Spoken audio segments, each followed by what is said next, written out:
This is a microchip, 15 digits, required for any cat traveling across the European Union. It's supposed to help you find your lost pet, but in this case, it helped investigators find something else entirely. A Russian spy. For over a decade, she lived among us, in Malta, in Rome, in Paris, and finally in Naples, Italy, home to NATO's Allied Joint Force Command. She befriended generals' wives, dated NATO officers, attended military galas. She sold jewelry from a boutique overlooking the Bay of Naples, and everyone loved her. Her name was Maria Adela Kuhfeldt Rivera, the daughter of a German father and Peruvian mother. Born in Callao, Peru, abandoned in Moscow as a child during the 1980 Olympics. At least, that's what she told everyone. None of it was true. August 8th, 2005, Lima, Peru. The Civil Registration Office receives an application for a new citizen, Maria Adela Kuhfeldt Rivera, born September 1st, 1978. The lawyers present two documents, a birth certificate from the seaside town of Callao and a baptism certificate from Christo Liberador Parish. There's just one problem. Christo Liberador Parish was founded in 1987. 9 years after Maria Adela was supposedly baptized there, the Peruvian government denies the application. They flag Maria Adela Kuhfeldt Rivera as one of 3 fraudulent citizenship applications that year. Case closed, identity burned, or so you think. 1 year later, in 2006, Russia issues a passport, the name on it, Maria Adela Kuhfeldt Rivera. Same birth date, same legend. The passport number, 643258050. That number would become very important because it differed by only a few digits from passports issued to known GRU operatives, including the men who poisoned Sergei Skripal in Salisbury, England. Let me explain something. In the world of espionage, there are 2 types of spies. The first kind work in embassies. They have diplomatic cover. If they get caught, they get expelled. The second kind are called illegals. They have no diplomatic protection, no official connection to their government. They live under false identities. Sometimes for decades, they become the fake person completely. You might remember the 2010 case, 10 Russian sleeper agents arrested in the United States. Anna Chapman became famous overnight. That was the SVR, Russia's Foreign Intelligence Service. Maria Adela was different. She belonged to the GRU military intelligence, specifically Department 5, the illegals program. They're the ones who plant spies around the world under false identities. They're also the ones linked to the Skripal poisoning, the Montenegro coup attempt, the hacking of the Democratic National Committee. These are not people who play by the rules.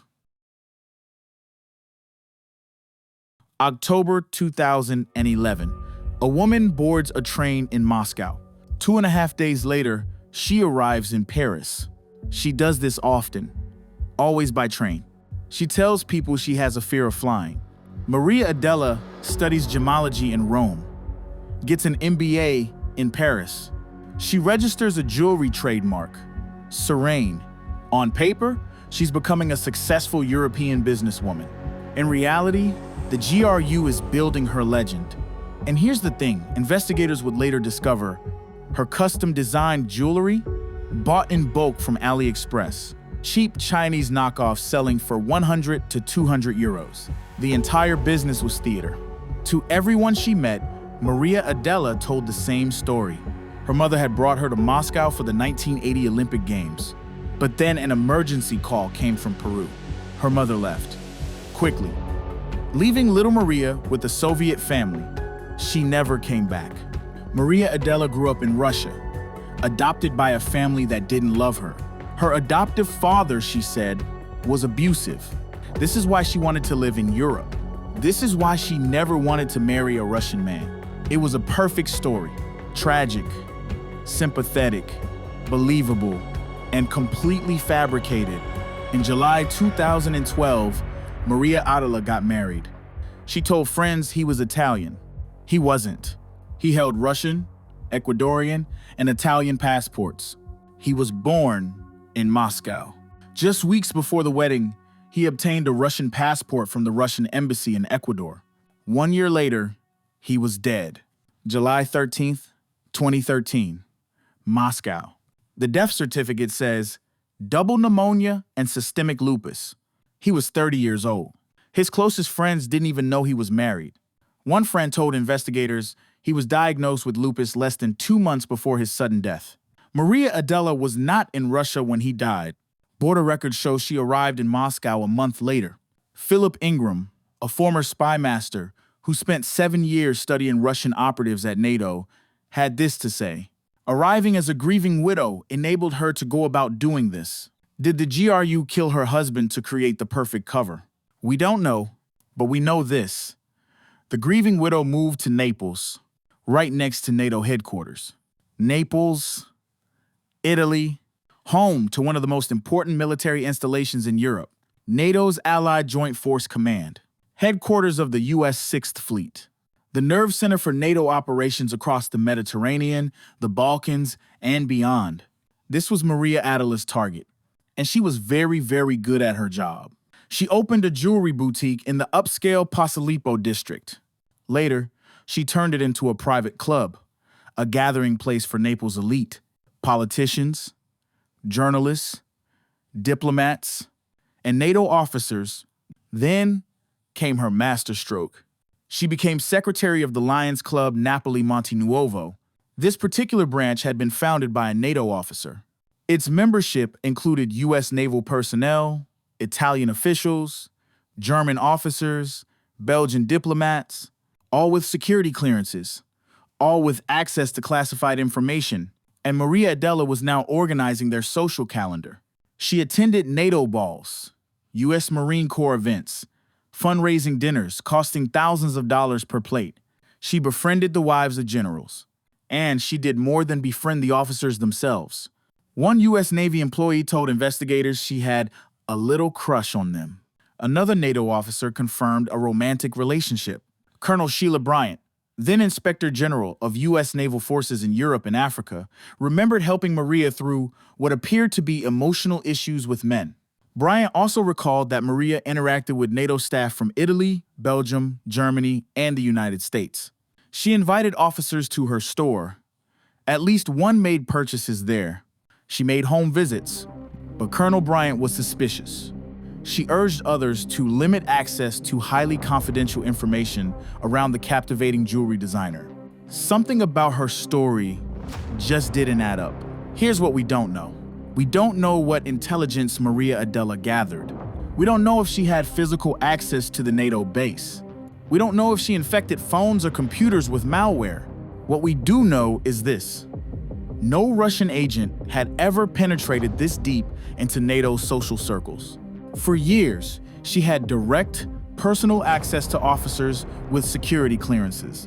She was in their homes, at their parties, in their lives, and nobody knew who she really was. September 14th, 2018. Bellingcat, the investigative journalism group, publishes a bombshell report. They've identified the real names of the men who poisoned Sergei Skripal in England. More importantly, they've discovered something about how Russian intelligence issues passports. The GRU had made a catastrophic mistake. For years, they'd been issuing passports to their spies in consecutive number ranges. If you knew one spy's passport number, you could search for other numbers nearby and find more spies. That night, phones rang across Moscow. General Andrei Avryanov, head of GRU operations, received calls from his boss, the GRU's chief, Igor Kostyukov. Avryanov called his operatives traveling on compromised passports, including the officers involved in the failed Montenegro coup. And the head of Department 5, the illegals program, called someone else. The next day, September 15th, 2018, a woman with a long Latin-sounding name buys a one-way ticket from Naples to Moscow. She's traveling on a third Russian passport. The passport number differs by 1 digit from those of the GRU's top operatives. Russian border records show the only item Maria Adela brought home from her decade undercover was one thing: a black cat named Luisa. 2 months after returning to Moscow, a post appeared on Facebook. The account name, Adela Serene. The message: hair is growing now after chemo, short but there, missing everything but trying to breathe. At least learn to do it. Investigators believe this was an exit strategy, a way to explain her sudden disappearance. To close circles with friends in Naples without raising suspicion. Cancer explains everything. Why she left, why she stopped calling, why she never came back. 3 years later, she sent one final message. It went to Marcel Dargy-Smith, former editor of Cosmopolitan UK, who had befriended Maria Adela in Malta years earlier. Dearest Marcel, there are a lot of things which I can't and never be able to explain, but missing you a lot and very, very much. And then, silence. Christo Grozev is not your typical journalist. He was the lead Russia investigator for Bellingcat. His work on the Skripal poisoning earned him the European Prize for Investigative Journalism. And in his spare time, on airplanes and between assignments, he does something unusual. He combs through leaked Russian databases looking for spies. In November 2012, while parsing a leaked database of Belarusian border crossings, something caught his eye: a Russian passport number in the known GRU range. But the name was unusual. In a list of Russian male names, one stood out: Maria Adela Kuhfeldt Rivera. For the next 10 months, Grozev and a team of investigators from Der Spiegel, The Insider, and La Repubblica worked to uncover her real identity. Passport numbers were a smoking gun. But who was she really? That was the hard part. They tried facial recognition. They ran photos of Maria Adela through the Russian passport database. They got almost 100 near matches. One stood out: a woman named Olga Kolobova. But the photo was old, from when she was 15. 25 years of age, difference makes recognition difficult. They needed something else. And then Grozev remembered something. All her friends who knew her in Italy talked about her love for the cat. If there was one thing Maria Adela would have brought from her fake life to her real one, it would be Luisa. Here's something you might not know. Every cat traveling across the European Union must have a microchip. ISO compliant. 15 digits. Unique in the world. Luisa had one. Grozev found the microchip number from Italian records. Then he did something remarkable. He searched for that number in hundreds of leaked Russian databases, veterinary clinics, pet registries, animal hospitals, and he found it. A cat with that exact microchip was registered at a veterinary clinic in Moscow. Grozev checked vKontakte, the Russian equivalent of Facebook. He found a woman who had liked and befriended the clinic's page. Her name, Olga Kolobova. Her profile picture, a cat. The same cat, Luisa. The rest, Grozev said, was easy. Olga Kolobova, born 1982.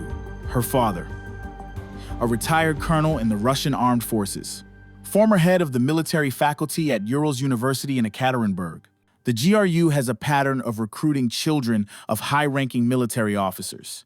Olga fit the profile perfectly. The final proof came from the simplest of places. Investigators found Olga Kolobova's phone number on WhatsApp. Her profile picture was the same photo Maria Adela had used on Facebook. Then, a whistleblower with access to Russia's driver's license database provided a fresh photo of Olga from 2021. It matched perfectly. They even used hand recognition analysis. Veins in the hand are as unique as fingerprints. Maria Adela and Olga Kolobova were the same person. February 23rd, 2022, Russia's Day of the Defender of the Motherland, a holiday celebrated universally among military officers. One day before Russia's full-scale invasion of Ukraine, investigators obtained telephone metadata from the Russian black market. On that day, Olga Kolobova made a phone call. The number was familiar.